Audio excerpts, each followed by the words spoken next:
So today was the final day of Packers training camp. It was a joint practice against the Seattle Seahawks. And I'll start off with the most interesting thing that happened at practice today, and that was a fight that broke out multiple times. And the first tweet here we have recapping it from Andy Herman, who says, "We have one of the bigger fights I've seen. Jenkins thrown to the ground. Tom throwing punches. Benches clear. Yikes." And if you go on Twitter, you can look up, Packers fight and see the video floating around there. But I feel like with fights, it seems to happen a lot at joint practices, and odds are because there don't seem to be, penalties. Whereas if you're throwing punches in a real game, you're probably going to get thrown out of the game.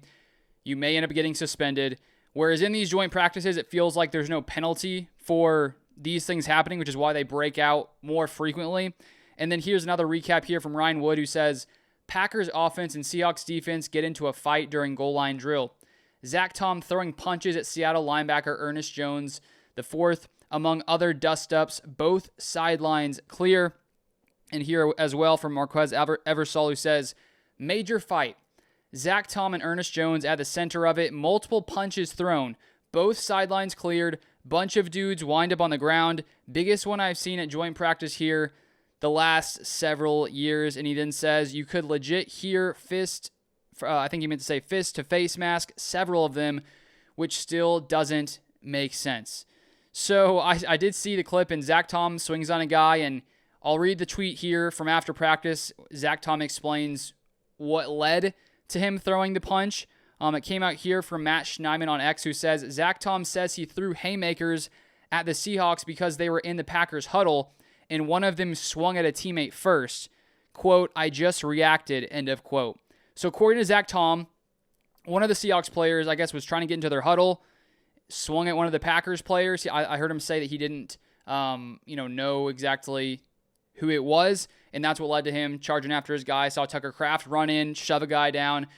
And I feel like on the one hand, you like to see the intensity. Obviously, you don't want to see your players throwing fists at other teammates, especially in the regular season, because at that point, then you risk guys getting kicked out. And it does look like Zach Tom, in one of these tweets from later, ends up having to sit out practice. But luckily, it's not a real life game. But you do like to see the intensity. Maybe took it a little too far. And then there's a few other updates here on the fights, because apparently there's a second fight here. From Alec_332 says, "Second fight of the day here at Packers camp." And then we have from Cameron Azir, "Another fight, Messiah Swinson in on it. Anthony Belton there to back him up. Players fell to the ground.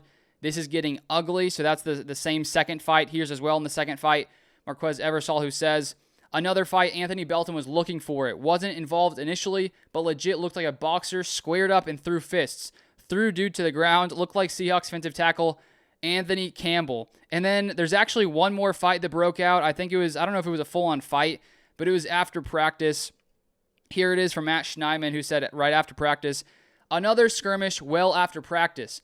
Elton in the middle, and LaFleur was not happy at Jenkins. Leonard Williams told Nate Hobbs he didn't know who he was, and Keyshawn Nixon told someone they're talking crazy for a bald person, and that's how training camp ends." So honestly, this probably is the most entertaining day of Packers training camp with all that went down. Basically, it looks like two full-on fights, maybe a third, skirmish there at the end, guys talking smack to each other. It's going to make this preseason game maybe more interesting on Saturday.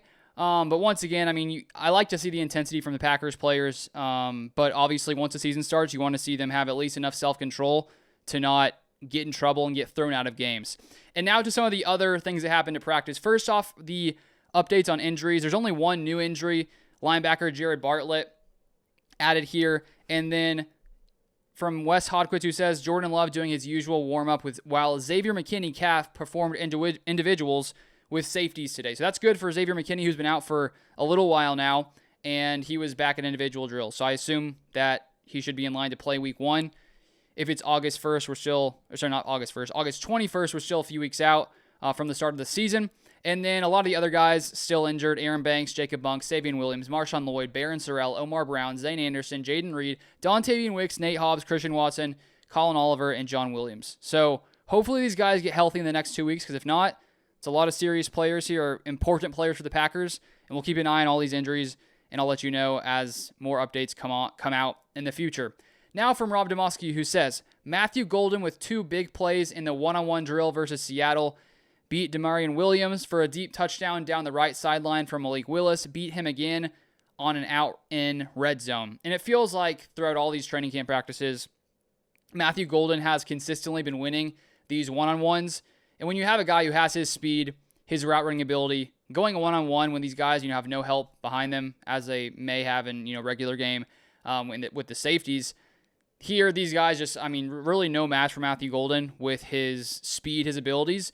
And the more I see clips of Golden floating around on Twitter, things like that, the more you hear from these reporters, the more and more excited I'm getting for what Golden could be this season in his year one as a rookie, especially with all these other players, receivers, dealing with injuries. He should be producing pretty quickly. Then from Andy Herman, Packers starters on offense: Willis at quarterback, Jacobs and Brooks running back, Kraft at tight end, Dobbs and Golden at wide receiver. Then offensive line: Walker left tackle, Jordan Morgan left guard, Elton Jenkins center, Sean Ryan right guard, Zach Tom right tackle. Of course, Aaron Banks is still out, so that means Walker at left tackle, Morgan left guard.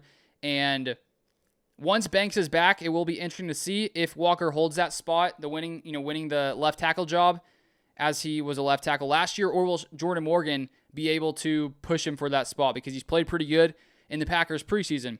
Then from Cameron Azir, who says Malik Willis off his back foot launches one deep to Tucker Kraft, who makes a contested grab. Great job high pointing that one. Then from Andy Herman, Willis just hit Dobbs deep down the sideline. Gorgeous play. Dobbs either smoked someone or blew a coverage, but he had acres of space. Great ball by Willis. And honestly, in two wide receiver sets, I think that Dobbs and Golden is a solid combination, especially with Tucker Kraft out there. The Packers have so many different weapons, especially adding Golden, and I think that Kraft is going to get better and better. He was already super productive last season. And then from Andy Herman again, Tucker Kraft is tearing apart the Seahawks right now. Love to see it. Then from Marquez Eversol, who says Willis rolls left, deep throwback to the right to Kraft. Looked like a busted coverage. Witherspoon closest, gain of like 25-ish. End around to Matthew Golden. And I feel like, the Packers are going to be doing a lot of different things to get Matthew Golden the ball, including these end arounds, using him in motion. He's just a guy that you can use in so many different ways. Then from Ryan Wood, Tucker Kraft having himself a day against Seahawks secondary. Already 4 catches for about 60 yards. So that's awesome to see. Then from Mike Spofford, Smith and Jigba having a day for Seahawks. 2 touchdowns in red zone, 7-on-7. You'd think he and Darnold have played together for longer than a few months. Not like he's wide open, but dude just makes plays versus decent Packers coverage. So it looks like the Seahawks were making some plays against his Packers secondary. Nate Hobbs still out. Hopefully he'll be back week 1. And I think once the Packers secondary is healthy, even though they lost Jair, I still think they have a really solid unit. Evan Williams, Xavier McKinney, really great safety duo. And I do trust these corners to be good enough for this Packers defense to be as good as they were last season. Mike Spofford had in with another PBU for 2s in red zone, 7-on-7, with a lot of hollering. Young CB looking to rebound from tough game in Indy, so had him making some plays. Then Rob Domofsky, Jordan Love does everything in 7-on-7 out of the gun, but holding the ball, and goes just 3 for 12 all in red zone. Seahawks D had at least 4 pass breakups at or near the goal line. So it looks like the Packers were having some issues there in the red zone. Jordan Love has been out for a little while with that left hand injury. Looks like he still had some tape on it from some pictures I saw today. So I assume 2 weeks' time he should be fully healthy. And hopefully the Packers can get off to a faster start in week 1 against the Lions than it looks like they had here in the red zone period. Then from Andy Herman, who says, the one player on offense who is dominating, Tucker Kraft, just fumbled off a tight end screen. Seahawks recover. Drop for Jacobs on an out route. Fade from Willis to Dobbs. Had him. Dobbs should have had it. Can't come down with it. Really ugly right now for Green Bay's offense. So, to end training camp with a rough day, not awesome. It sounds like Love most likely won't be playing on Saturday in the preseason game. And so hopefully come week 1, they don't have any of these issues. I do think sometimes week 1 you see a little bit of rust, guys coming in first, real life, regular season game action. But I'm just ready to see the Packers get off to faster starts against good teams, and let's hope they can do that. Then from Andy Herman, we have one of the bigger fights. I've already read all those to you because I brought up the fights first. I thought you may want to see that first. So let me scroll past these fight tweets. Then from Rob Domofsky, who says Brandon McManus misses just his 5th and 6th field goals on camp. Into the wind, hit the left upright from 49 and just short from 55. Now 70 of 76, 92% for all of camp. So, I mean, to go 92% all of training camp is pretty amazing.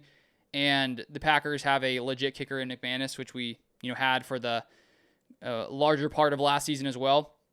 It feels good to have a reliable kicker. He did miss a few there, but overall, very good in camp.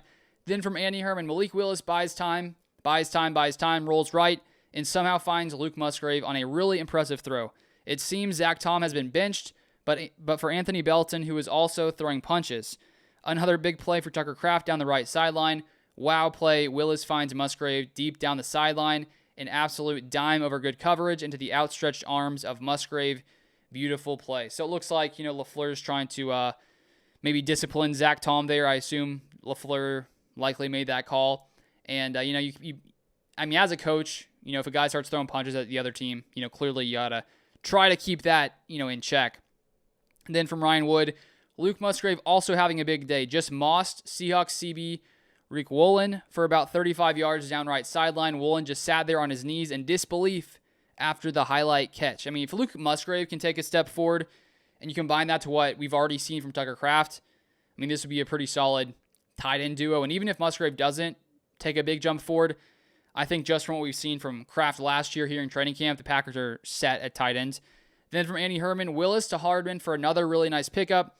Willis is having a great day. Tries Heath for a back shoulder, but good coverage. Heath tried to make a one-hander, but couldn't come up with it. Screen to Jacobs for a nice pickup.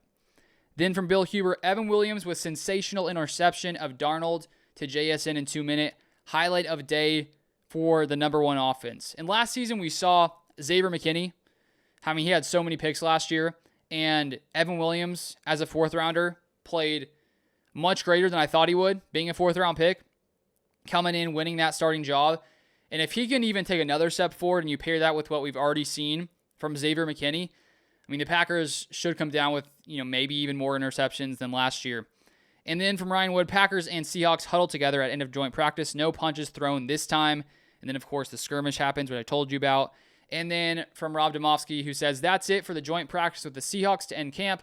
Luke Musgrave, big day with several downfield catches. Zach Tom, who may have been shut down after fight. And Elton Jenkins did not finish. Evan Williams' interception of Darnold in 2 minute. But otherwise, Seahawks offense was strong. But that is it for today's video. If you want more Packers content, Packers news, feel free to subscribe down below. I will be out with a NFL podcast tomorrow on my second channel. So if you want to see that when it comes out, I will leave the link in the top of the description. Should be out tomorrow. If not, maybe the day after that. But thank you for watching as always, and I'll see you guys next time.